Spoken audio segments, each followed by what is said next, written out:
శుభకార్యాలకు పూజార్ల కోసం వెతుకుతున్నారా? పూజారీస్.com లో అతి తక్కువ ధరలకే పూజార్లను ముందే బుక్ చేసుకోండి. వెంటనే కాల్ చేయండి.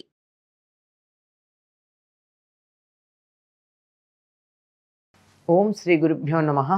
శ్రీ మహాగణాధిపతయ నమః. శ్రీమాత్రే నమః. కర్కటే పూర్వఫల్గుణ్యాం తులసీకాననోద్భవాం పాండ్యే విశ్వంభరాం గోదాం వందే శ్రీరంగనాయకీం. నీళాతుంగస్తనగిరితటీ సుప్తముద్బోధ్య కృష్ణం పారార్జం స్వం శృతిశతశిరసిద్ధమధ్యాపయంతి స్వోచ్ఛిష్టాయాం స్రజనిగళితం యా బలాత్కృత్య భుంక్తే గోదా తస్యై నమ ఇదమిదం భూయ ఏవాస్తు భూయః. శ్రీ భూనీలా సమేత గోదారంగనాథ స్వామినే నమః. ఉంగళ్ புழைக்கடை தோட்டத்துவாவியுள் செங்கழு நீர்வாய் நெகிழ்ந்து அம்பல் வாய் கும்பினகான் செங்கல் பொடிக்கூழை வெண்பல் தவத்தவர் தங்கள் திருக்கோயில் செங்கிடுவான் போகின்றார் எங்களை முன்னம் எழுப்புவான் வாய் பேசும் நங்காய் எழுந்திராய் நாணாதாய் నా ఉడయ్యాయ్ செங்காடு செக்கரமேந்தும் தடக்கையன் பங்கய கண்ணானை పాడేలోరెంబవాయ్. 14వ నాడు ఉదయమే కోవెల తోటకు బయలుదేరుతూ కోవెల తోటలో కొలనులో స్నానాధికములు నిర్వర్తించి స్వామిని దర్శించుకుందామని బయలుదేరినటువంటి గోదాదేవి మరి యొక్క చెలి తమతో కలవకపోవడం వల్ల ప్రత్యేకంగా ఆమెను ఉద్దేశించి పలుకుతోంది. ఆవిడ ఏం చెప్పింది ముందు రోజు? నేను మీ అందరికన్నా ముందు లేచి నేనొచ్చి మిమ్మల్ని లేపుతాను అని కొంచెం బీరాలు పలికింది. కొంచెం గొప్పలు చెప్పుకుంది. మీ అందరికన్నా ముందే లేస్తానన్నది ఇంకా లేవలేదు. అందుకని ఆవిడని అంటున్నారు, ఓ పరిపూర్ణురాలా, అంటే వ్రతం చేసి ఫలితాన్ని పొంది ఆ ఫలితం వల్ల ఆనందాన్ని పొందుతున్నటువంటి దానా, చూడు నువ్వు మమ్మల్ని ముందు లేపుతానని అన్నావు కానీ ఎలా ఉంది? నీ పెరటి తోటలో దిగుడు బావిలోని ఎర్ర తామరలు వికసించాయి,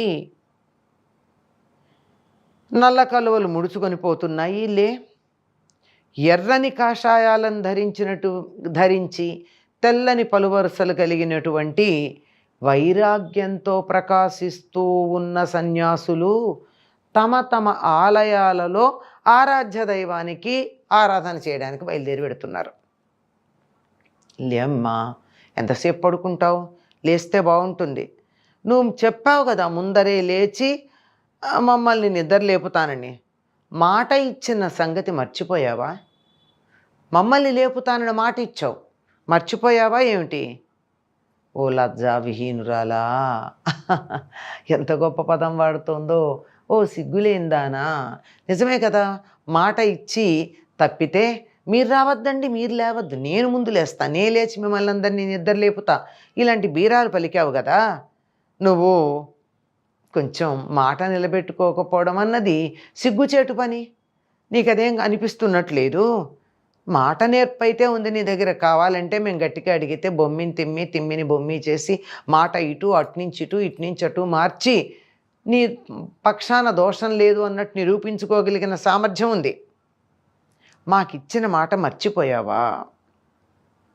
ఏమి? శంఖచక్రధారి అయినటువంటి ఆజానుబాహు అయిన పుండరీకాక్షుని మహిమను గానం చేద్దాం, లేచిరా. ఇంకా అందరికీ ఈ తెలియల ఈవిడ కృష్ణుణ్ణి ఇష్టపడుతూ ఉన్నది అని, కృష్ణ ధ్యానంలోనే నిద్రించింది అని. కానీ వీళ్ళందరూ విష్ణువు గురించి ఆలోచిస్తున్నారు. శంఖచక్రధారి ఈ కృష్ణుడు, బాలకృష్ణుడు ఇక్కడ నందవ్రజంలో ఉన్నటువంటి వాడు శంఖచక్రధారి కాదే.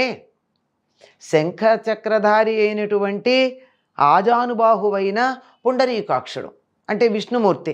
ఆయన్ని ఆరాధిద్దాం, ఆయన మహిమని కీర్తిద్దాం, లేచి రమ్మని చెప్తున్నారు. ఈ పాసురంలో మనకు అర్థమయ్యేది ఏమిటంటే, ఇక్కడ ప్రతి వాళ్ళు ధనవంతులే, వాళ్ళ పెరటి తోట ఉంటుంది, ఆ తోటలో దిగుడు బావులు ఉంటాయి, ఎక్కడికో వెళ్ళి వీళ్ళు స్నానాధికాలు నిర్వర్తించుకోవాల్సినటువంటి అవసరం ఏం లేదు, అన్నీ అక్కడే ఉన్నాయి వారికి. ఆ పెరటి తోటలో ఉన్నటువంటి దిగుడు బావిలో సూర్యోదయమైందని సూచించేటటువంటి చిహ్నాలు కనపడుతున్నాయి. ఎర్ర తామరలు వికసిస్తున్నాయి, నల్ల కలువలు ముడుచుకొని పోతున్నాయి. ఎందుకంటే తామరలు సూర్యోదయానికి వికసిస్తాయి, కలువ పూలు సూర్యకర స్పర్శ తగిలితే ముడుచుకొని పోతాయి. వాటికి కావలసిందల్లా వెన్నెల మాత్రమే. ఇక్కడ తామరలు విచ్చుకుంటున్నాయి, నల్ల కలువలు ముడుచుకొని పోతున్నాయి. మరి అంటే సూర్యోదయం అవుతూ ఉంది, రాత్రి అస్తమిస్తూ ఉంది. అంటే సూర్యుడు ఉదయించగానే కలువ పూలు ముడుచుకొని పోవడం సహజం కదా. ఎర్రని వస్త్రాలు ధరించినటువంటి తెల్లని పలువరస కలిగినటువంటి జీయర్లు అంటే సన్యాసులు తమ తమ ఆలయాలకి అర్చన కోసం పెడుతున్నారు. అంటే వీళ్ళందరూ కూడా ఎర్రని బట్టలు ధరించారు, పళ్ళు మాత్రం మిలమిల్లాడిపోతున్నాయి తెల్లగా. అంటే తినే ఆహారాన్ని బట్టి దంతపంక్తి ఉంటుందని చెప్తారండి. ఆహారాన్ని బట్టి తినేదాన్ని అనుసరించి కనుక ఆ విధంగా తెల్లని పలువరుసలు ఉన్నాయి. నారింజ రంగు ఎర్రని వస్త్రాలు వాళ్ళు ధరించున్నారు. పైగా ఆ నారింజ రంగు వస్త్రాలు ధరించారంటే దాన్ని వాళ్ళు వైరాగ్యంతో ఉన్నారు అని అర్థం చేసుకోవాలి. కాషాయ వస్త్రాలు దేని మీద వ్యామోహం లేదు అని తెలియచెప్పడానికి సంకేతాలు. వాళ్ళ పళ్ళు మాత్రం తెల్లగా ఉన్నాయి, సాత్విక ఆహారం తీసుకుంటారు కనుక వాళ్ళకి వైరాగ్యంతో పాటు అక్కడ ఏం చెయ్యాలో చెప్పాల్సినటువంటి అవసరం ఉంది. అక్కడ చేసినటువంటి దాన్ని తేడా చేయకూడదు. వాళ్ళు ఎందుకు బయలుదేరెడుతున్నారు? తమకి కేటాయించినటువంటి ఆలయంలో అర్చనలు చేయడానికి ఎడుతున్నారు. మళ్ళీ నువ్వు మాట మర్చిపోయావా? మమ్మల్ని లేపుతానన్నావు కదా, అలా మర్చిపోతే ఎట్లా కుదురుతుంది? నువ్వే ముందు లేచి మమ్మల్ని అందరినీ లేపుతానని మళ్ళీ ఇప్పుడు మాట మార్చగలిగినటువంటి సమర్థత ఉంది. మనం వెళ్ళి అర్చించుకుందాం, విష్ణువుని కీర్తించుకుందాం. శంఖ చక్రధారి అయినటువంటి శ్రీ మహావిష్ణువుని, ఆజానుబాహువు పుండరీకాక్షుడు కూడా ఆయన్ని సేవించుకుందాము. సేవ ఎలా చేస్తారు? ఆయన మహిమని మనం గానం చేద్దాం. లేచిరా, ఎంతసేపు పడుకుంటావు? నీకేమి, నువ్వు పరిపూర్ణురాలవే, అంటే నీకు కావాల్సిందంతా కూడా పరిపూర్ణంగా లభ్యమైంది. కానీ మాకు ఇంకా భగవంతుని దయా దర్శనము అంటే అది అపురూపమైనటువంటిదిగా, పొందవలసినటువంటిదిగా మాకు కనిపిస్తూ ఉంటుంది. కనుక నువ్వు రావాల్సింది, లేచి రావాల్సింది అని చెప్పి ఆ చెలిని నిద్రలేపుతూ ఉన్నారు గోదాదేవి మిగిలినటువంటి చెల్లులతో కలిసి. స్వచ్చిష్టమాలికా బంధగంధ బంధురజిష్ణవే విష్ణు చిత్తతనూజాయై గోదాయై నిత్యమంగళం. నిత్యభూషా నిగమ శిరసా నిస్సముత్తుంగవార్తా కాంతో యస్యాః కచవిలలితై కాముకోమాల్యరత్నై సూక్త్యా యస్యా సుభగయా సుప్రభాతా ధరిత్రీ సైషా దేవీ సకల జననీ సించతాం మామపాంగై.